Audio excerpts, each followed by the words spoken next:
समाजामधनं ज्यावेळेस असे सामाजिक कार्यकर्ते जरी नसले, फक्त मला पाठिंबा देणारे जरी असले ना, दादा तुम लढो, तर मित्र पुणे शहर मी बेवारस अनाथ निराधार मुक्त करून दाखवतो. त्यामध्ये फक्त पुणे महानगरपालिकेची मला साथ आहे. मला समाज कल्याणची साथ हवी आहे, मला कलेक्टर साहेबांची साथ हवी आहे. मी यांना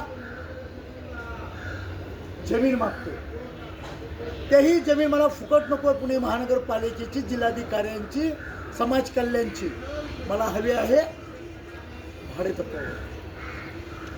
जसं त्यांनी धर्मादाय आयुक्त, धर्मादाय दवाखाने दिलेले आहेत, काढलेले आहेत, दिलेले आहेत, त्याच धर्तीवरती त्यांनी देखील मला नाममात्र भाडं घेऊन, नाममात्र डिपॉझिट घेऊन मला 5 एकर जमीन द्यावी ही मी त्यांना विनंती करतो. दादा थँक्यू. तुमच्यासारखे समजदार व्यक्ती ज्यावेळेस समोर पुढे येतात ना, त्यावेळेस मला खूप आनंद होतो. एक लढायला, मला काम करायला ताकद मिळते मित्र. तर मी लवकरच आपल्या शिवणी दाखवणार. धन्यवाद. जय भीम.